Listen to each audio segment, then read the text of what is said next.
Welcome back. আপনাদের সবাইকে স্বাগত জানাচ্ছি আমি রাসেল। আশা করছি আপনারা সবাই ভালো আছেন, ভালোর দলে আছেন। আমিও ভালো আছি আর ভালোর দলে আছি। নতুন একটা এপিসোড শুরু করতে যাচ্ছি, চুন্নু মুন্সি যার নাম। এই এপিসোডটি কেমন লাগে, ঘটনাগুলো কেমন লাগে অবশ্যই আমাদের জানাবেন। আপনারা মঙ্গলবারের এপিসোডকে অনেক ভালোবাসা দিয়েছেন এবং সবসময় আপনারা মঙ্গলবারের এপিসোডকেও মিস করেন না, এটা আমি খেয়াল করেছি। এটা আসলে উইকের মাঝখানে তো আমাদের হয়তো এটা একটা কারণ হতে পারে, আমি ঠিক জানি না। কিন্তু রবিবার নিয়ে আমরা অনেক স্ট্রাগল করছি, ঠিক একইভাবে মঙ্গলবারে যখনই আসি তখনই দেখি যে আপনারা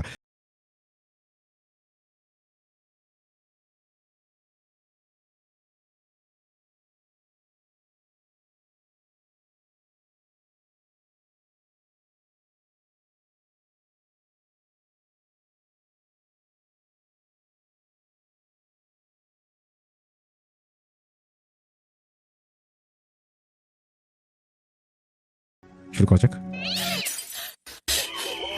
আজ আবার শুনতে পাচ্ছেন শব্দটা? ভয়ের আরেক নাম ভূত.com with Russell. Welcome back. আপনাদের সবাইকে স্বাগত জানাচ্ছি আমি রাসেল। আশা করছি আপনারা সবাই ভালো আছেন, ভালোর দলে আছেন। আমিও ভালো আছি আর ভালোর দলে আছি। নতুন একটা ঘটনায় যাব, যেভাবে লেখা আছে সেভাবেই পড়ে শোনাচ্ছি। আসসালামু আলাইকুম রাসেল ভাই, কেমন আছেন জিজ্ঞেস করলাম। আমি সবসময় ভালো থাকি এবং সবসময় ভালোর দলে। তারপরে তিনি লিখছেন, কারণ এই সময়ে যেভাবে মানুষ খারাপ আর খারাপ দলের অন্তর্ভুক্ত, কেউ ভালো থাকতে চাইলেও কিছু মানুষের জন্য থাকতে পারছে না। আশা করি আল্লাহর অশেষ মেহেরবানিতে ভালো আছেন এবং ভালোর দলে আছেন। আমিও ভালো আছি, ভালোর দলে আছি। আমি হানিফ আহমেদ, লিখছি খিলক্ষেত, ঢাকা থেকে। আমি বর্তমানে ইন্টারমিডিয়েট ফার্স্ট ইয়ারের একজন স্টুডেন্ট এবং একটি বেসরকারি অফিসে কর্মরত আছি। পড়ালেখা ও অফিসের কাজের ব্যস্ততার জন্য স্টুডিওতে এসে ঘটনা বলার ইচ্ছা থাকলেও তা হয়ে উঠছে না। তাই আপনার কাছে রিকোয়েস্ট, যাতে ঘটনা পড়ে শোনান। আমি অনেক দিন যাবৎ ভূত.com শুনে আসছি, কিন্তু কখনো কোনো ঘটনা শেয়ার করিনি। কেননা লেখাপড়া আর চাকরির মধ্য দিয়ে সময় বের করাটা অনেকটা মুশকিল। তাই দৈনিক পড়ালেখা আর কাজের ফাঁকে একটু সময় বের করে লিখছি। যেহেতু এটা আমার প্রথম ঘটনা, তাই লেখার মধ্যে কোনো রকম অনিচ্ছাকৃত ভুল ভ্রান্তি হলে ক্ষমা সুন্দর দৃষ্টিতে দেখবেন। ভূত.com-এর মডারেটর তানভীর তুষার, সাবিত আলম, মুস্তফা আলম রোমান, এই ঘটনাটি ভালো না লাগলে তাদের দিয়েও লিখিয়ে নিতে পারেন। না, আমি সেটা করছি না, আপনি যেভাবে লিখছেন সেভাবেই পড়ছি। বলছেন, আম্মু, বুঝলি বাবা, ঘটনাটা অনেকদিন আগের, প্রায় 70 দশকের। ঘটনাটি ঘটে কিশোরগঞ্জ জেলার অষ্টগ্রাম থানার কোনো একটা গ্রামে। ঘটনাটি আমি তোমার দাদির মুখ থেকে শুনেছিলাম। ঘটনাটি ঘটে তোমার দাদার সাথে। তোমার দাদা ছিল একজন মুয়াজ্জিন, ওনার নাম ছিল চান মিয়া। কিন্তু তোমার বড় আম্মু, মানে তোমার দাদার মা, আদর করে ওনাকে চুনু মিয়া বলে ডাকতেন। তারপর থেকে ওনাকে সবাই চুনু মিয়া বলেই ডাকতে থাকেন। আর যখন উনি মুয়াজ্জিনের দায়িত্ব পান, তারপর থেকে সবাই ওনাকে চুন্নু মুন্সি বলেই সম্বোধন করতেন। মুয়াজ্জিনদের মসজিদে সাধারণত কি কাজ করতে হয় তা তো জানোই। আজানের মাধ্যমে মুসল্লিদের 5 ওয়াক্ত নামাজের জন্য আহ্বান করতে হয়। তারপর তোমার দাদা অনেক বছর যাবৎ তোমাদের গ্রামের মসজিদে মুয়াজ্জিনের দায়িত্বে ছিলেন। তোমার দাদা ছিলেন গ্রামের সবার পরিচিত মুখ। এখন আমি মূল ঘটনায় আসি। যেহেতু তোমার দাদা গ্রামের মসজিদের একজন মুয়াজ্জিন ছিলেন, সেই সুবাদে তিনি প্রতিদিনের মতো ফজরের আজান দেওয়ার জন্য ঘুম থেকে ওঠেন। কিন্তু ওনার কেন যেন মনে হয় ফজরের আজানের সময় প্রায় শেষ হয়ে যাচ্ছে। উনি তাড়াহুড়ো করে অজু করে কাপড় পরিধান করে বেরিয়ে পড়েন। কিন্তু উনি তখন আন্দাজ করতে পারেননি যে এখনো ফজরের আজানের সময় হয়নি। মিনিমাম ঘড়ির সময় আরো 2-3 ঘন্টা বাকি। জানোই তো, 70 দশকে তেমন একটা ঘড়ির চল ছিল না, যদিও যারা ধনী তাদের 2-1টা থাকতো। যাক, সেসব কথা। তোমার দাদা চাঁদের জ্যোৎস্না দেখে মনে করেছেন অনেক বেলা হয়ে গেছে, তাই তিনি তাড়াহুড়ো করে বড় বড় পা ফেলে মসজিদের দিকে যেতে শুরু করেন। শুরুতেই তোমার দাদার বাসা থেকে মসজিদের দূরত্বটা এবং রাস্তার বর্ণনাটা দেওয়া প্রয়োজন। বাসা থেকে মসজিদের দূরত্ব ছিল 5 থেকে 10 মিনিটের। বাসা থেকে বের হতেই একটা পুকুর, তার সাথে একটা গাছ। গাছটা মূলত কি গাছ তা মনে নেই। তোমার দাদা পুকুর পাড়ে আসতেই গাছের একটা ডালে চোখ পড়ে। উনি দেখেন একটা অনেক বড় পেঁচা সেখানে বসে আছে। উনি ভাবতে থাকেন, পেঁচা তো সাধারণত মধ্যরাতে দেখা যায়, তাহলে কি আমি আগে ভাগেই বের হয়ে গেছি? পরে কিন্তু আলো দেখে মনে হচ্ছিল অনেক বেলা হয়ে গেছে। তাহলে পেঁচাটা ডালে বসে আছে কেন? নিজেকে নিজেই প্রশ্ন করেন। উত্তরে তিনিই বলে উঠলেন, হয়তোবা পেঁচাটা অসুস্থ। তারপর তিনি আবার হাঁটা শুরু করলেন মসজিদের গন্তব্যে। হাঁটার মধ্যে কেন যেন বারবার মনে হচ্ছিল কেউ যেন খুব সাবধান করছে, সামনে এগোতে মানা করছে, কেননা এখনো রাত, তার নিস্তব্ধতা কাটিয়ে ওঠেনি। তোমার দাদার মনের ভুল ভেবে তিনি সামনে এগোতে থাকেন। উনি দূর থেকে দেখতে পারলেন মসজিদটির প্রায় কাছাকাছি চলে এসেছেন। উঠলেন তোমার দাদা, মসজিদের কাছে এসেই বলতে লাগলেন, এতক্ষণ কি ভুলভাল ভাবছিলাম, এই তো মসজিদের কাছেই চলে এসেছি। কিন্তু কেই বা জানতো আসল ভয় যে ওনার জন্য মসজিদের ভেতরেই অপেক্ষা করছে। যখনই তোমার দাদা মসজিদের তালা খুলে ভেতরে পা রাখবেন, তখনই ঘটে গেল তোমার দাদার সঙ্গে এক রক্তহীন করা ঘটনা। তোমার দাদা দেখতে পারলেন কোথা থেকে যেন একদল পাঞ্জাবি পরিহিত অনেক লম্বা লম্বা লোক বুলেটের গতিতে ওনার সামনে এসে দাঁড়ালেন। উনি একদম বাকরুদ্ধ হয়ে দাঁড়িয়ে রইলেন সেই জায়গায়। কতক্ষণ এভাবে দাঁড়িয়েছেন উনি জানেন না। কিছুক্ষণ পর অজ্ঞান হয়ে লুটিয়ে পড়লেন মাটিতে। অজ্ঞান হওয়ার আগে উনি অস্পষ্ট কিছু কথা শুনতে পান, যা ওনার বোঝার মতো ছিল না। অন্য ভাষা। ওনার মতে এই ভাষা এই জগতের না, অন্য কোনো জগতের। তারপর জ্ঞান ফিরতেই উনি নিজেকে আবিষ্কার করেন মসজিদের ভেতরে। উনি দেখতে পান ওনার চারপাশে অনেক মুসল্লি দল বেঁধে দাঁড়িয়ে আছেন, আর ইমাম সাহেব ওনার মাথার পাশে বসে আছেন। তখন ভোর হয়ে গেছে। তারপর তোমার দাদা ইমাম সাহেবকে জিজ্ঞেস করেন, আমি এখানে কিভাবে আসলাম? ইমাম সাহেব উত্তরে বলেন, নামাজের পর কয়েকজন মুসল্লি নাকি ওনাকে মসজিদের বাইরে পড়ে থাকতে দেখেন। তারপর তারা সবাই ধরাধরি করে মসজিদের ভেতরে নিয়ে আসেন। ইমাম সাহেব তোমার দাদাকে জিজ্ঞেস করেন, কি হয়েছিল? আপনি আমাদের সাথে নামাজ আদায় করে আগে আগে বের হয়ে গেলেন, আর বাইরে গিয়ে অজ্ঞান হয়ে পড়ে গেলেন কেন? ইমাম সাহেবের কথা শুনে দাদা যেন আকাশ থেকে পড়ল। উনি ইমাম সাহেবের কথার কোনো লজিক খুঁজে পাচ্ছিলেন না। একটু পর তোমার দাদা বলে ওঠেন, আমি তো এখনো ফজরের আজানই দেইনি, আর আপনারা বলছেন আমি আপনাদের সাথে নামাজ আদায় করেছি। আমার তো এখন জ্ঞান ফিরল। দাদার কথা শুনে ইমাম সাহেব সহ উপস্থিত মুসল্লিরা অবাক দৃষ্টিতে তাকিয়ে থাকেন তোমার দাদার দিকে। তাহলে তারা কাকে দেখেছিল? একে অপরকে বলতে শুনল তোমার দাদা। তারপর সবাই তোমার দাদাকে ধরাধরি করে বাড়িতে নিয়ে আসে। তার পরের দিন তোমার দাদার গায়ে অনেক জ্বর ওঠে এবং অসুস্থ হয়ে পড়েন। পরের দিন সকালে ইমাম সাহেব পাশের গ্রামের মসজিদ থেকে ওনার বন্ধু আরেকজন ইমাম সাহেবকে নিয়ে আসেন, যিনি কিনা এইসব অতি প্রাকৃতিক বিষয় নিয়ে কাজ করে থাকেন। তারপর তিনি তোমার দাদাকে দেখে বিষয়গুলো খোলসা করেন। তিনি বলেন, তোমার দাদা যখন মসজিদের কাছে গিয়ে গেটের তালা খুলতে শুরু করেন, তখন মসজিদে অনেকগুলো ভালো জিন ইবাদতরত অবস্থায় ছিল। তোমার দাদা মসজিদে প্রবেশ করতে গেলে জিনদের ইবাদতে একটা বাধা আসে। তোমার দাদার উপর তারা ক্ষিপ্ত হয়ে যায় এবং তোমার দাদাকে আক্রমণ করে বসে। কিন্তু তোমার দাদা এই মসজিদের মুয়াজ্জিন হওয়াতে ওনাকে কোনো রকম ক্ষতি না করে ভয় দেখিয়ে অজ্ঞান করে তাদের দেশে নিয়ে যায়। আর যেহেতু মসজিদে ফজরের আজান দেওয়া হয়নি, তাই তাদের মধ্যে একজন ভালো জিন তোমার দাদার রূপ ধরে ফজরের আজান এবং নামাজ সম্পন্ন করেন। এই জন্য ইমাম সাহেব ও মুসল্লিরা নামাজের পর তোমার দাদাকে দেখতে পায়, আর তোমার দাদা ভালো মানুষ হওয়াতে কোনো রকম ক্ষতি না করে ওনাকে মসজিদের বাইরে রেখে চলে যায়। তো রাসেল ভাই, এই ছিল ঘটনা। জানি না ঘটনাটি কতটা ভয়ের ছিল, তবে এটা আমার আম্মুর মুখে শোনা আমার দাদার সাথে ঘটে যাওয়া একটা সত্য ঘটনা। ঘটনাটি লিখতে আমার প্রায় 1 সপ্তাহ লেগেছে। ঘটনাটি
আহ, অনেক কিছু ঘটে, আবার অনেকের জীবনে অনেক কৌতূহল থাকে, বা অনেকের জীবনে অনেক কিছু ঘটে না বা আশায় থাকে, এরকম হয় আর কি। তো আমি 2015 সাল থেকেই ভূত এফএম শুনতাম। তখন ভূত এফএম ছিল। আমি রাসেল ভাইয়ের অনেক বড় একজন মানে ফ্যান। আমি প্রত্যেকদিন রাত্রেবেলায় এটা না শুনলে আমার ঘুম আসতো না। তো আমার সাথে এরকম বা ছোটখাটো দুই একটা ঘটছে, কিন্তু বড় ধরনের কোনো ভৌতিক শিকার হই নাই। তো কৌতূহল ছিল, আবার ভয়ও লাগতো। তো একবার হয় কি, আমি আমাদের বাড়ি হচ্ছে গোপালগঞ্জ। তো 2020 সালের দিকে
আর এক পাশে ধানের জমি, মানে এমনি আবাদি জমি আর কি। তো ওই জমির ওই ভিতরে অনেক দূর তাকাইলে একটা শ্মশান ঘাট, আগে মানে আর কি মানুষ ওইখানে পোড়াইতো হিন্দুরা। তো ইদানিং ওইখানে অনেকদিন হয়ে গেছে লোকজন পোড়ায় না, কিন্তু না পোড়ানোর কারণে, মানুষজন না থাকার কারণে এত পরিমাণ জঙ্গল হয়েছে ওইখানে, দিনের বেলায়ও ভয়ানক ভয় লাগে। তো রাসেল ভাই, আমি যখন ওই জায়গা দিয়ে যাই তখন আমার প্রায় ওই ভিটা বা ওই পুরাতন শ্মশানের দিকে চোখ পড়ে আর কি। তো একটা কৌতূহল লাগে, তো ভয়ও লাগে আর কি। ওই পথ দিয়ে গেলে আমার কেমন যেন একটা ভয় ভয় লাগে। তো আমি তখন কি করলাম, আমার হাতে একটা মানে একটা সিগারেট নিলাম, যেহেতু একটু ভয় লাগতেছিল, মানে ওই পথ দিয়ে একা একা যাবো।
আসতেছে আর এত গন্ধ বিচ্ছিরি, মানে আমি খুব অবাক হয়ে যাচ্ছি, বমি এসে যাচ্ছে যে এত গন্ধ তো আমি নিতে পারতেছি না, আমি জীবনও পাইনি। তো ভাবলাম কি ব্যাপার, এত গন্ধ আসে কোত্থেকে? তো লাইট মেরে দেখি যে আমার মাছের থেকে আসে কিনা, তাই না, মাছ তো ঠিক আছে, মানে মাছ পচেও যায় নাই, নষ্ট হয় নাই। তখন রাসেল ভাই, ওই আমার আর বুঝতে বাকি থাকে না যে কিছু একটা আমার সাথে ঘটতেছে। তো তখন আমি দেখি যে ওই মানে আলুটা একটা কালো অবয়বের রূপ নিল, হ্যাঁ, মানে ওই আলুর পাশে। আর ওইটা খুব ইসে মানে আমার দিকে আসতেছে আর কি, খুব নিকটে চলে আসছে। এখন রাসেল ভাই ওইটা দেখে আমার পা থেকে মাথা পর্যন্ত, মানে পুরো হাত পায়ের যে মানে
সাহায্য করছে, আমি বেঁচে গেছি।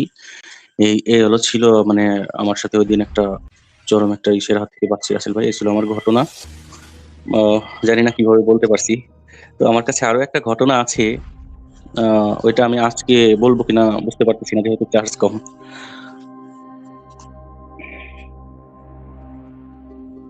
না, আমার মনে হয় যে আজকে যদি আপনি বলতে না পারেন বা যদি বন্ধ হয়ে যায়, তাহলে তো আসলে কিছু করার নাই। আমরা নেক্সট দিনে শুনতে পারি যদি আপনি চান। বাট এটা পুরোপুরি আপনার উপরে, কারণ আপনি ভালো বুঝতে পারবেন। আপনার চার্জের পরিমাণ কত এবং আপনি কতক্ষণ বলতে পারবেন তার উপরে ডিপেন্ড করবে। আপনি যদি এখন যদি ইলেকট্রিসিটি থাকে তাহলে আপনি চার্জ দিয়েও নিতে পারেন। আবারও একটু পরে বলতে পারেন। তার মাঝখানে আমরা অন্য ঘটনা শোনাতে পারি। আপনার ইচ্ছা।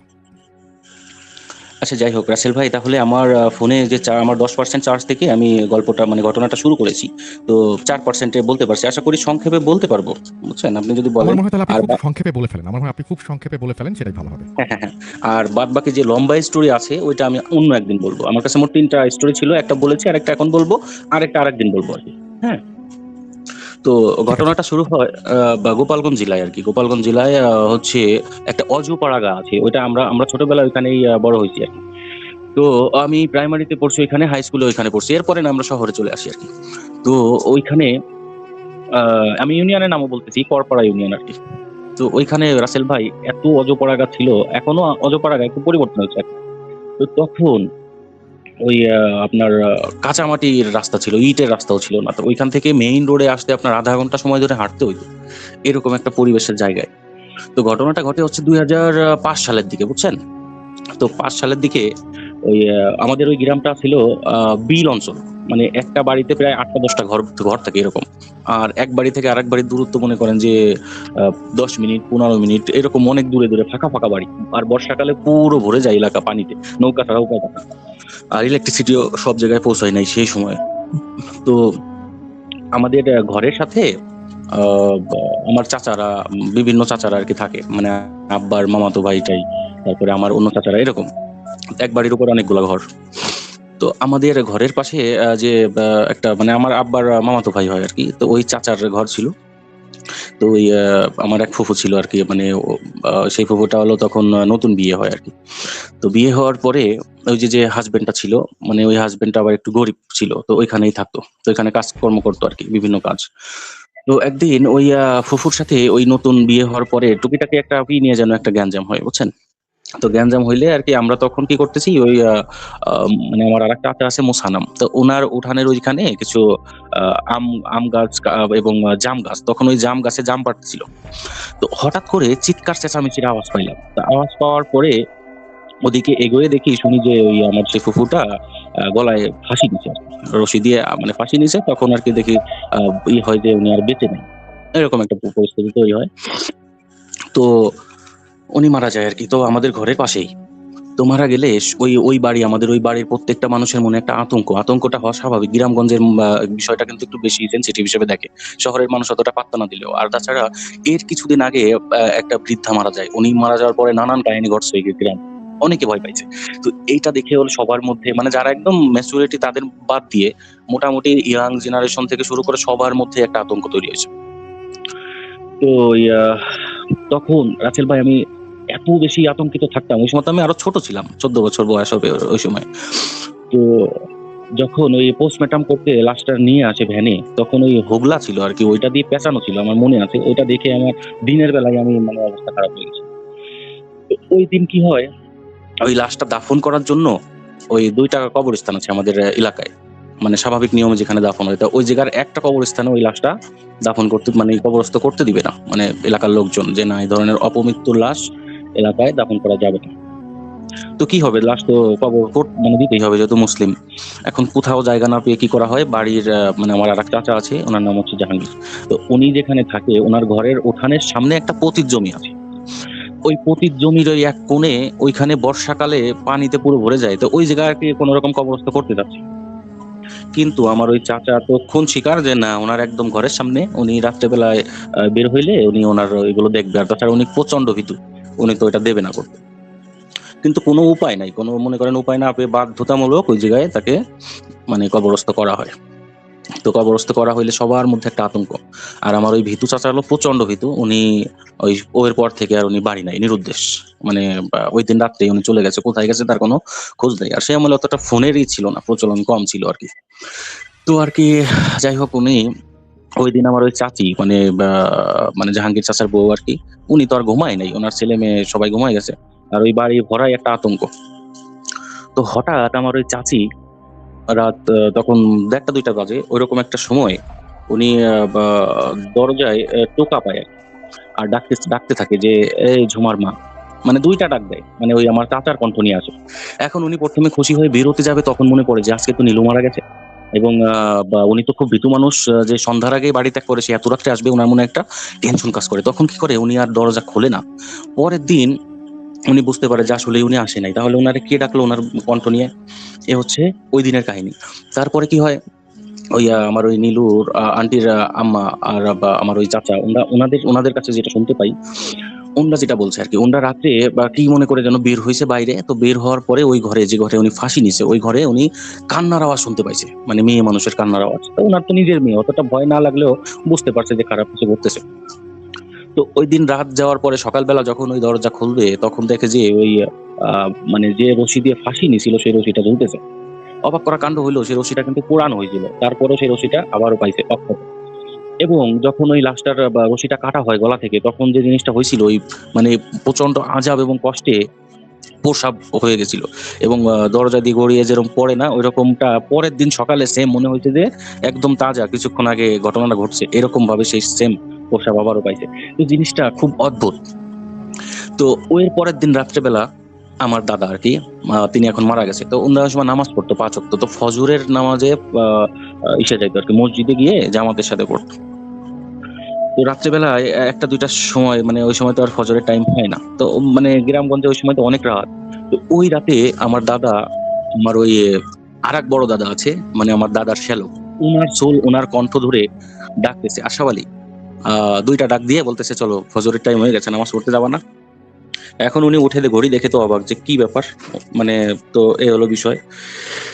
সংক্ষেপে বলার চেষ্টা করতেছি ভাইয়া, যাই হোক। তারপরে হইলো এইটা করছে আমার দাদার সাথে। তারপরে আরেকটা কাহিনী ঘটেছে আমার আরেক চাচার সাথে, গোলাম চাচা। উনি হচ্ছে প্রচন্ড সাহসী ছোটবেলা থেকেই, মানে ওনার জীবনে অনেক ঘটনা আছে, আমি অন্য একদিন বলবো। তো ওই চাচা ও 5 ওয়াক্ত নামাজ পড়ে। তো উনি ওরকম ফজরের আগে আমার ওই চাচিকে নিয়ে উঠছে ওই ওয়াশরুমে। তখন গ্রামগঞ্জের ওয়াশরুম গুলা অনেক দূরে দূরে থাকতো, আর কাঁচা ছিল, বুঝছেন, মানে আধা পাকা আধা কাঁচা এরকম ছিল। আর ঘরের সাথে অ্যাটাচ না, অনেক দূরে, মানে বাঁশঝাড় ঝোপঝাড়ের আশদি পাশ দিয়ে আর কি, বা মানে এরকম জায়গায় কয়েকটা টয়লেট। তো ওই চাচিকে নিয়ে উঠছে। তো ওনার যে জায়গায় টয়লেট গুলো আছে, ওই টয়লেটের পাশ থেকে আবার ওই কবর দেখা যায়, মানে নীলু ফুপুরের কবর। তো ওই ঘুম ঘুম চোখে আর কি ওই চাচি বেরোচ্ছে হারিকেন নিয়ে, পিছনে উনি আগে গেছে। তো যাওয়ার পরে উনি ওই ওয়াশরুমে ঢুকছে। ওয়াশরুমে ঢোকার পরে আর ওই চাচি বাইরে বসে আছে হারিকেন নিয়ে। হঠাৎ করে ওনার ওই কবরের দিকে চোখ যায়, কি মনে করে ওনার তো মনেই ছিল না। এখন উনি যেটা দেখতে পায়, দেখে তো প্রচন্ড ভয় পায়। উনি দেখে যে ওই কবরের উপরে, রাসেল ভাই, উপরে দাউ দাউ করে আগুন জ্বলতেছে, মানে কিছু যে দিয়ে আপনার কাঠ বা খড়ি দিয়ে জ্বালাইলে যেরকম জ্বলে ওই রকম জ্বলতেছে। হঠাৎ করে আগুনটা এরকম আস্তে আস্তে নিভে মানে উঠতে শুরু করছে। তো এইটা দেখে উনি মারাত্মক ভয় পায়। তো ভয় পাইলে উনি চাচারে ডাকতে শুরু করে যে তোমার হয়েছে। এখন ওই দেখে যে ওই বাথরুমে বিড়ি খাচ্ছে। তো চাচা পিছন থেকে এসে বলতেছে ও হ্যাঁ হয়েছে চলো। আমি বলতেছে তুমি কোনটা ছিলা? আমি তো ওই পাশেরটাই। কেন না, আমি তো তোমার এটা বিড়ি খাইতে দেখলাম। পরে বলতেছে যে না আমি তো এটা ছিলাম না, হ্যাঁ এটা একটু ভাঙা, এই জন্য আমি পাশেরটাই ছিলাম।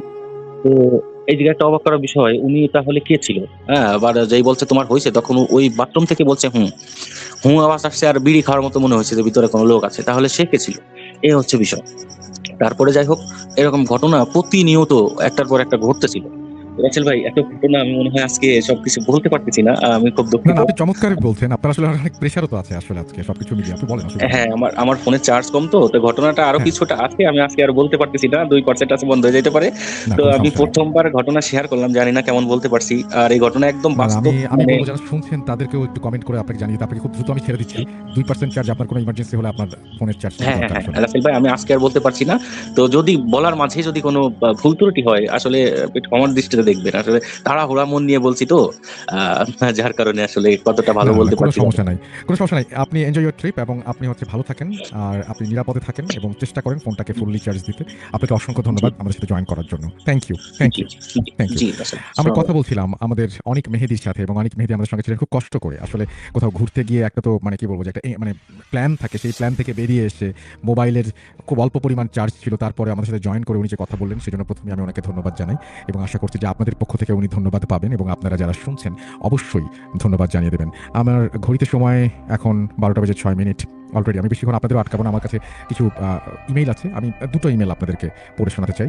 আশা করছি যে আপনারা শুনবেন। আর অনেকে আমাদেরকে কমেন্ট করছেন, কমেন্ট আসলে অনেক আমাদেরকে দেখতে পাচ্ছি যে কুমিল্লা মুরাদনগর থেকে কমেন্ট করছেন, সাব্বির জুরাইন থেকে আমাদের সঙ্গে আছেন কাজী মমিন, দুবাই থেকে, নোয়াখালী থেকে ফাহাদ আমাদের সঙ্গে আছেন, টাঙ্গাইলের সখীপুর থেকে আমাদের সঙ্গে আছেন অনেক, বনশ্রী থেকে আছেন হিসাম, মালয়েশিয়া থেকে আছেন মুস্তাকিম, আমাদের সঙ্গে আছেন নারায়ণগঞ্জ থেকে রায়হান, বগুড়া থেকে আমাদের সঙ্গে আছেন হাসান, আমাদের সঙ্গে আছেন মেহরাব, জামালপুর থেকে, সিরাজগঞ্জ থেকে আছেন আসলাম, আমাদের সঙ্গে আছেন রংপুর থেকে রাব্বি, ফরিদপুর থেকে রাকিব, আমাদের সঙ্গে আছেন আরও অনেকেই। আমরা চলে যাব ঘটনায়। আবারও যদি সময় পাই তাহলে আপনাদের কিছু কমেন্ট পড়ে শোনাবো। রাতও হয়ে যাচ্ছে, চলুন কথা না বাড়িয়ে সরাসরি ঘটনায় যাওয়া যাক। আমরা যাচ্ছি আমাদের আজকের এপিসোডের দ্বিতীয় ইমেলটায়।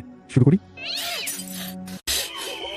আজ আবার শুনতে পাচ্ছেন শব্দটা? ভয়ের আরেক নাম ভূত.com with Russell.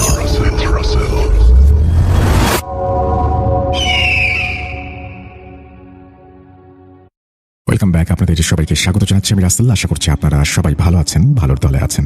আমিও ভালো আছি আর ভালোর দলে আছি। নতুন একটা ঘটনায় যাব, যেভাবে লেখা আছে আমি সেভাবেই পড়ে শোনাচ্ছি। আসসালামু আলাইকুম রাসেল ভাই, আশা করি ভালো আছেন।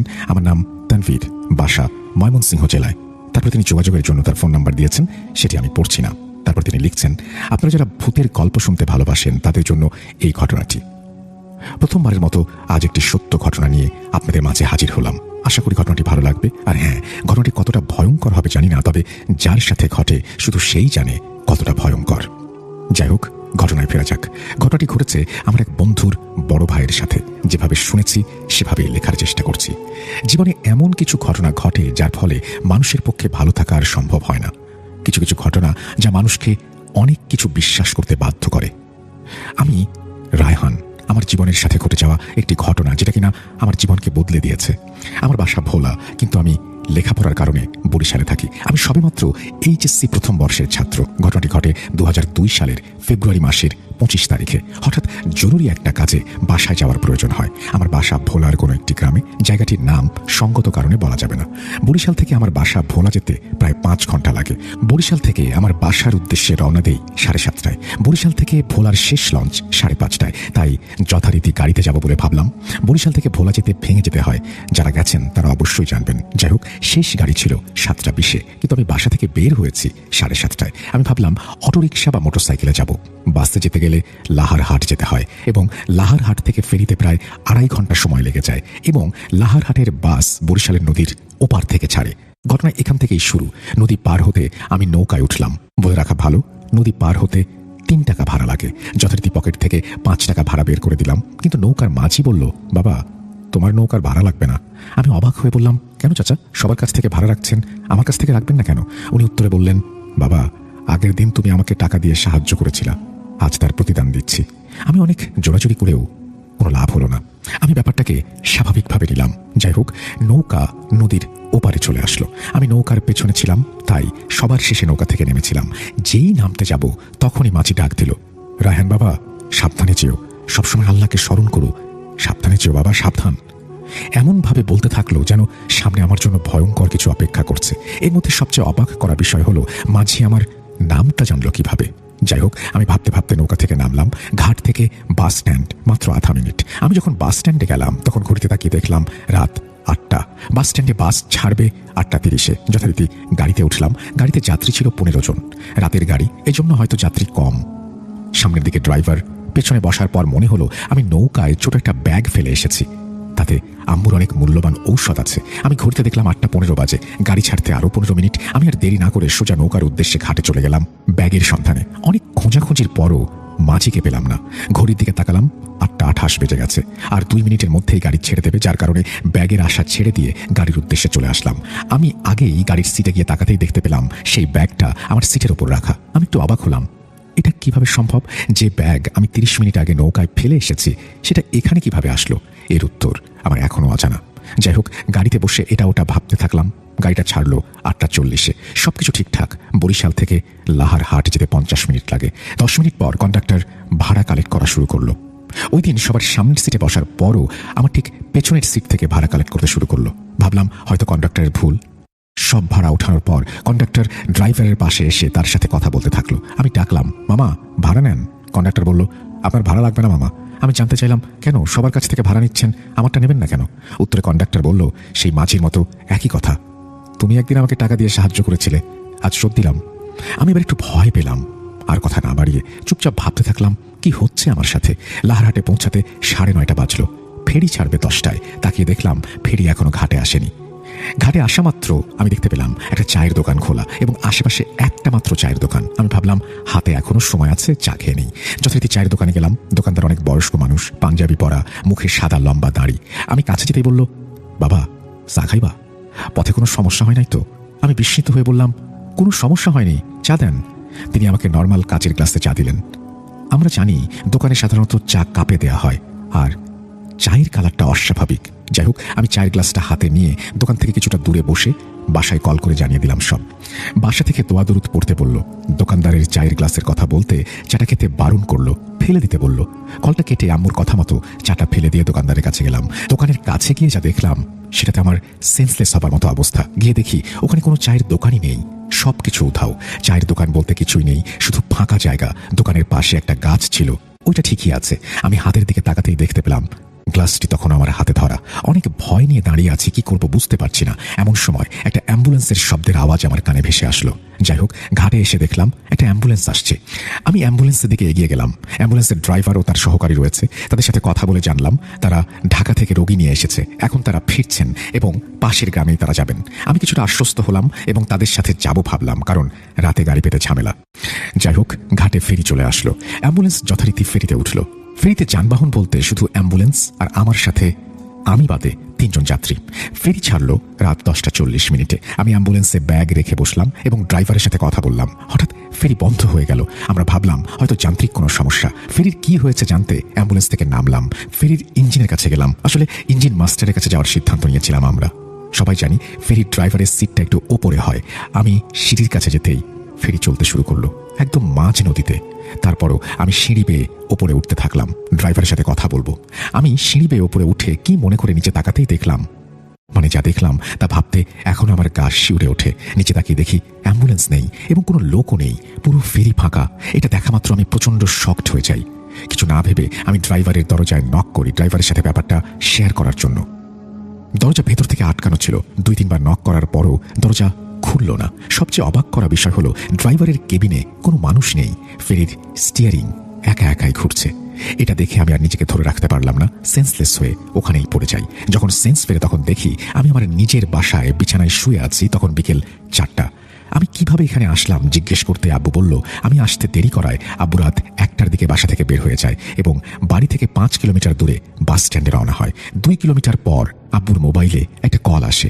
ফোন রিসিভ করতেই ওপাশ থেকে একজন বলে, কাকা আপনি কোনো টেনশন করেন না, আপনি আলামিন মসজিদের কাছে ওইখানে যান, ওখানে রায়হানকে পাবেন। এটুকু বলেই লাইনটা কেটে দেয়, কোনো কথা বলার সুযোগ না দিয়েই। বলে রাখা ভালো আমার বাসা থেকে আলামিন মসজিদের দূরত্ব 10 মিনিটের এবং ওইটার পাশ দিয়ে একটু আগে আব্বু এসেছেন। তখন তিনি আমাকে ওখানে দেখেননি। যাই হোক, আব্বু তাড়াতাড়ি মসজিদে আসলেন। এসে দেখলেন মসজিদের বাইরে জানাজার জন্য যে খাটিয়া রাখা তার পাশে আমি সেন্সলেস অবস্থায় পড়ে আছি এবং 2টা জানাজার খাটের মধ্যে পড়ে আছে আমার ব্যাগটা। এই অবস্থা দেখে আব্বু মসজিদের ইমাম সাহেবকে ঘুম থেকে ডেকে তোলেন এবং আমাকে তাড়াতাড়ি করে বাসায় নিয়ে আসেন। 3-4 দিন পর আমি সুস্থ হই। যাই হোক, ঘটনার পরদিন রাতে আমি কি মনে করে মানি ব্যাগে চেক করতে গিয়ে দেখতে পেলাম সেখানে 200 টাকা অতিরিক্ত আছে। আমার স্পষ্ট মনে আছে বরিশাল থেকে ভোলা রওনা দেওয়ার সময় আমার ব্যাগে ছিল 740 টাকা। মানি ব্যাগে এর চেয়ে বেশি 1টি টাকাও ছিল না। এছাড়া কোনো 100 টাকার নোটও ছিল না। এখন 2টা 100 টাকার নোট, যেটা কিনা এখনো আমার কাছে রেখে দিয়েছি। অবাক করা বিষয় হলো যে লোকটি আব্বুকে কল করে আমার অবস্থান জানিয়েছিল আব্বুর রিসিভড কল লিস্টে সেই নাম্বারটি ছিল না। আরও একটি অবাক করা বিষয় হলো খোঁজ নিয়ে দেখলাম সেদিন রাতে ফেরি চলাচল নাকি বন্ধ ছিল। এখন প্রশ্ন হচ্ছে, ফেরি চলাচল যদি বন্ধই হয়ে থাকে তাহলে আমি কিভাবে নদী পার হলাম? আর ফেরি থেকে আমার বাড়ি হচ্ছে 109 কিলোমিটার। এত দূরত্বে আমি কিভাবে আসলাম? মাঝি, বাসের ড্রাইভার, আমার ব্যাগ পাওয়া, এমন হাজারো প্রশ্ন আমার মনের মধ্যে ঘুরপাক খেতে লাগলো। ঘটনাটি পুরো সত্য। কেমন লাগলো জানাতে ভুলবেন না। আমার জানা আরো অনেক ঘটনা আছে, যদি সাড়া পাই লিখব। এই বলেই তিনি তার ঘটনা শেষ করেছেন। আশা করছি এই ঘটনাটি আপনাদের ভালো লেগেছে। যদি ভালো লাগে অবশ্যই আমাদের জানাবেন। আমরা চলে যাব আমাদের পরবর্তী ঘটনায়।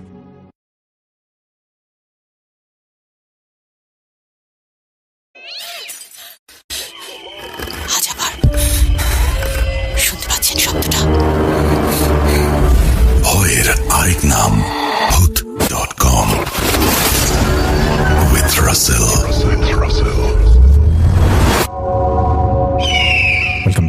সবাইকে স্বাগত জানাচ্ছি আমি রাসেল। আশা করছি আপনারা সবাই ভালো আছেন, ভালোর দলে আছেন। আমিও ভালো আছি আর ভালোর দলে আছি। নতুন একটা ঘটনায় যাবো, যেভাবে লেখা আছে আমি সেভাবেই পড়ে শোনাচ্ছি। আসসালামু আলাইকুম রাসেল ভাই, কেমন আছেন? আশা করছি আপনি সবসময় ভালো থাকেন, ভালোর দলে। আমি সজীব শেখ, পেশায় একজন ছাত্র।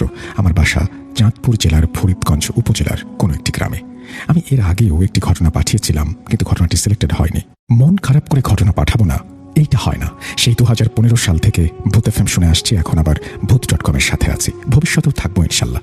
আগের ঘটনাটি গুছিয়ে লিখতে পারিনি বলে হয়তো সিলেক্টেড হয়নি, তবে এইবার কেমন গুছিয়ে লিখতে পারবো জানি না। ভুল হলে ক্ষমা সুন্দর দৃষ্টিতে দেখবেন। এবার ঘটনায় আসি। ঘটনাটি শুনেছি আমার নানুর মুখে। বলে রাখা ভালো, আমরা ঢাকায় থাকি, সেজন্য প্রতি ঈদে গ্রামে গেলে নানুর বাড়িতে যাই, আর তখন সন্ধ্যার পর একটা আড্ডা জমে, নানা রকম কথা হয়। একদিন আমার নানুর কাছে ভূতের গল্প শুনতে চাই, তখন নানু বলে, গল্প নয়, তোদের একটি সত্যিকারের ঘটনা শোনাই। সবাই সবার মতো বসে পড়লাম ঘটনাটি শোনার জন্য। ঘটনাটি নানুর ভাষাতেই বলছেন নানু। অনেক বছর আগের কথা, সময়টা ছিল তখন 1980 থেকে 1981 সাল। তখনকার সময় ইলেকট্রিসিটি ছিল না বলে সবাই সন্ধ্যা হলেই যে যার মতো ঘরে চলে আসতো। সন্ধ্যার পর কেউ বাইরে যেত না। হঠাৎ করে গ্রামের সবার ঘরে অথবা ঘরের বাইরে থেকে গবাদি পশু চুরি হওয়া শুরু করলো। একে একে প্রায় অনেকের গবাদি পশু চুরি হওয়ার পর সবাই সিদ্ধান্ত নিল রাত জেগে পাহারা দেবে আর চোর ধরবে। যেই ভাবা সেই কাজ। রাত হতেই সবাই বেরিয়ে পড়ল চোর ধরার উদ্দেশ্যে। রাত যখন গভীর হলো তখন দেখলো কে যেন একটি গরুর গোয়াল ঘরের দিকে আস্তে আস্তে যাচ্ছে। সবাই মিলে তখন চোরের পিছু নিল। যেই গোয়াল ঘরের দিকে যাবে তখন সবাই মিলে চোরকে ধরে ফেললো। গ্রামে প্রবেশ করার রাস্তার ধারে একটি খাল আছে, সেই খালের ধারের তাল গাছের সাথে বেঁধে রাখলো চোরটিকে। আগে চুরি হওয়া পশুগুলোর কথা জিজ্ঞেস করে সেই গবাদি পশুগুলো কোথায় কি করেছে জানতে চাইল। উত্তরে চোর বলল সেগুলো চুরি করেনি সে। অনেকক্ষণ জিজ্ঞেস করার পর যখন অস্বীকার করতেই থাকে তখন গ্রামের লোক তাকে মারতে আরম্ভ করে। একসময় মারতে মারতে চোরটিকে মেরেই ফেলে গ্রামের লোকেরা। ঠিক তখন থেকেই আসল ঘটনা শুরু হয়। কয়েকদিন ভালোই যায়, তারপর থেকেই নিয়মিত আবার গবাদি পশু চুরি হতে থাকে। তখন থেকেই গ্রামের মানুষ চিন্তায় পড়ে যায়। তখন তারা কি করবে এটা ভাবে, এবং এভাবে আর কতদিন পাহারা দেওয়া যায়। আগেরবারের মতোই সবাই চোর পাহারা দেবার জন্য রাতের বেলা চলে আসে, কিন্তু তাতে কোনো লাভ হয় না। সবাই পাহারায় থাকা অবস্থাতেই চুরি হয়। তারপর সবাই আরো দুশ্চিন্তায় পড়ে যায়। তখন সবাই গ্রামের পঞ্চায়েতের কাছে গিয়ে বলে একটা সমাধান দিতে। এভাবে আর কতদিনই বা চলতে পারে। একটা সময় দেখা যাবে গ্রামের কেউ গবাদি পশু পালন করছে না। পঞ্চায়েত উত্তরে বললেন, আচ্ছা ঠিক আছে, আমরা সবাই আবার পাহারায় যাব। সবাই যার যার মতো করে পাহাড় দিতে শুরু করলো। তখন অনেক রাত, কয়টা বাজে ঠিক কেউ বলতে পারে না। পাহাড় দিচ্ছে সবাই। এমন সময় একজন লক্ষ্য করলো যে কে যেন গ্রামের রাস্তা দিয়ে আস্তে আস্তে করে আসছে। তখন সেই লোক সবাইকে গ্রামের রাস্তার দিকে আসতে বললেন। সবাই ছুটে আসলো। গ্রামের রাস্তার দিকে সবাই দাঁড়িয়ে দেখছেন কেউ একজন আসছে, কিন্তু কেউ বুঝতে পারছে না কে আসছে। দূর থেকে ভালো করে দেখাও যাচ্ছে না, চাঁদের আলোয় শুধু অবয়বটা বোঝা যাচ্ছে। কিন্তু অবয়ব যত গ্রামের দিকে আসছে ততই অবয়বটি বড় হচ্ছে। আস্তে আস্তে অবয়বটি বিশাল আকার ধারণ করে। ঠিক তখনই গ্রামের সবার আর বুঝতে বাকি থাকলো না এটা আসলে কোনো মানুষ না।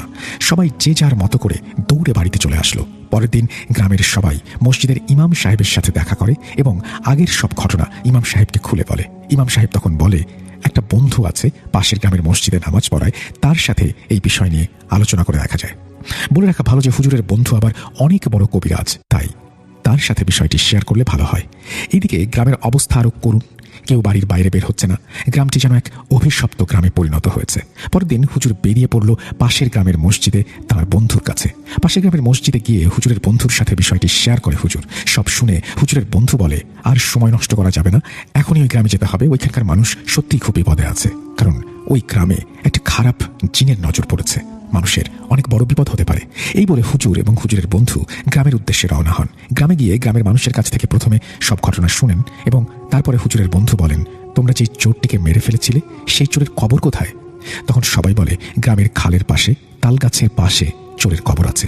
তখন হুজুরের বন্ধু এবং হুজুর মিলে গ্রামটি বন্ধ করে দেন এবং তারপর গ্রামের আর কোনো গবাদি পশু চুরি হয়নি, হারিয়েও যায়নি।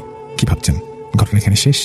হলে হয়তো ভালোই হতো, কিন্তু কে জানে গ্রামের মানুষের জন্য এর থেকেও আরো ভয়ঙ্কর কিছু অপেক্ষা করছে। ওই দিনের পর থেকে গ্রামের গবাদি পশু হারায়নি, এটা ঠিক, কিন্তু শুরু হয় এক অন্য কাহিনী। গ্রামের কোনো মানুষ যদি সন্ধ্যার পর গ্রামের খালের পাড়ের রাস্তা দিয়ে আসে, পরের দিন সকালবেলা সেই খালের ধারের তালগাছের নিচে তার মৃতদেহ পাওয়া যায়। দেখা যেত মৃতদেহের পেটের ভেতরে যা কিছু আছে কে যেন মৃতদেহের পেট থেকে সব বের করে নিয়েছে, আর চেহারাটা হয়ে যায় বিভৎস। বিশেষ করে যাদের বাজারে দোকান ছিল তারা কেউ একা এই পথ দিয়ে আসলেই তাদের সাথে ঘটে যায় এই মর্মান্তিক ঘটনা। তার তারপর থেকে কেউ বাজার থেকে রাতের বেলা একা একা আসতো না। একে একে যখন কয়েকজন এইভাবে মারা যায়, তখন গ্রামের সবাই আবার সিদ্ধান্ত নেয় হুজুরের বন্ধুর সাথে এই বিষয়টি নিয়ে আলোচনা করবে। যেই ভাবা সেই কাজ, সবাই আবার হুজুরের বন্ধুকে ডেকে নিয়ে আসে এবং ওই দিনের পর থেকে কি কি হয়েছে সব খুলে বলে। সব শুনে হুজুরের বন্ধু বলেন, আচ্ছা সমস্যা নাই, আমি আর আমার কয়েকজন ছাত্র মিলে এই কাজ শেষ করতে পারবো। জিন খুবই শক্তিশালী, এর সাথে আমি একা পেরে উঠবো না, আমি আগামীকাল আসবো, আর কেউ রাতের বেলা ঘরের বাইরে যাবেন না। এই বলে হুজুর এবং হুজুরের বন্ধু চলে গেলেন। পরের দিন হুজুর এবং হুজুরের বন্ধু বাকি ছাত্রদের নিয়ে গ্রামে আসলেন। তারপর গ্রামের সবাইকে নিয়ে সেই খালের ধারে গিয়ে তালগাছের পাশে একটি আসন করেন এবং গ্রামের সবাইকে একটি লম্বা দাগ দিয়ে বললেন, কেউ এই দাগের বাইরে বের হবেন না, সবাই এই দাগের ভেতরে থাকবেন, না হলে আমার কাজ করতে সমস্যা হবে, আপনাদের বড় ক্ষতিও হতে পারে। এই বলে হুজুর সবাইকে সাবধান করে দিলেন। তখন হুজুর এবং ছাত্ররা মিলে আসনে বসলেন। হুজুর তার সাথে থাকা কয়েকটা জিন হাজির করলেন এবং হুজুরের জিন দিয়ে ওই খারাপ জিনের সাথে কথা বললেন। তখন হুজুর সেই খারাপ জিনটাকে বললেন, তুমি কেন এই গ্রামের মানুষের ক্ষতি করছো, হত্যা করছো? তখন ওই খারাপ জিন বলে, এই মানুষেরা মোটেও ভালো মানুষ না, ওরা খারাপ মানুষ, একটা চোর, পেটের দায়ে সামান্য হাঁস মুরগি চুরি করত। এই গ্রামের মানুষ তাকে মারতে মারতে তাল গাছের নিচে রেখে যায়, আর আমি এই তাল গাছে বন্দী ছিলাম। নিজেকে ছাড়ানোর জন্য কোনো মানুষের শরীর পাইনি বলে এই গাছে বন্দী অবস্থায় আমার দিন কাটছিল। গ্রামের মানুষেরা যখন চোরটিকে মেরে এখানে রেখে যায়, তখন ওই চোরটি মারা যায়নি। ঠিক তখনই মাঝরাতে ওই চোরের শরীরে প্রবেশ করিয়ে নিজেকে মুক্ত করি। তার ঘণ্টাখানেক বাদে চোরটি মারা যায় আর আমিও মুক্তি লাভ করি। কিন্তু ভেবেছিলাম এখান থেকে মুক্ত হয়ে চলে যাব, না, আমি যাইনি। চোরের রূপ ধারণ করে আমি এই গ্রামের মানুষের ক্ষতি করতে শুরু করি। সব শুনে হুজুর বললেন, গ্রামের মানুষ মোটেও এই কাজটি ঠিক করেনি, কিন্তু কি করবে, তুমি জিন হয়ে গ্রামের মানুষের ক্ষতি করতে পারবে না, তুমি এই গ্রাম থেকে চলে যাও। উত্তরে জিন বলে, এই গ্রামের মানুষদের আমি ছাড়ব না। তখন হুজুরের ছাত্ররা আয়াত পড়া শুরু করেন। হুজুর পড়া পানি ওই গাছের দিকে মারতে থাকেন। ঠিক তখন ওই গাছের ভেতর থেকে বিভীষিকাময় চিৎকার শোনা যায়। তখন হুজুর বলেন, এখনো সময় আছে, এখান থেকে চলে যাও, না হলে আমি তোমাকে বন্দি করে সারা জীবনের জন্য আমার কাছে রেখে দেব। তখন জিনটি যেতে রাজি হয়। হুজুর বলেন, তুমি যে যাবে তার প্রমাণ কি? জিন বলে, আমাকে 3টি ছাগল, 3 হাঁড়ি মিষ্টি দিতে হবে, আর আমি যাওয়ার পর এই তাল গাছের একটা ডাল ভেঙে পড়বে। গ্রামের মানুষদের বলে দেবেন আমি যাওয়ার পর যেন এই তাল গাছটি কেটে ফেলা হয়। জিনের কথা শুনে গ্রামের মানুষ জিনের কথায় রাজি হয় এবং জিন গ্রাম থেকে চলে যায়। এই ছিল নানুর মুখ থেকে শোনা একটি সত্য ঘটনা। আপনার কাছে রিকোয়েস্ট, আমার এই ঘটনাটি পড়ে শোনাবেন, আর যদি ঘটনাটি সিলেক্টেড হয় আমাকে জানাবেন, না হলেও জানাবেন। আসসালামু আলাইকুম রাসেল ভাই, প্রিয় লিসেনার্স। এই বলেই তিনি তার ঘটনা শেষ করেছেন। Thank you very much. আপনার ঘটনার জন্য আপনাকে অসংখ্য ধন্যবাদ। আশা করছি ভবিষ্যতে আপনার ঘটনা পাবো। আমরা চলে যাব আমাদের পরবর্তী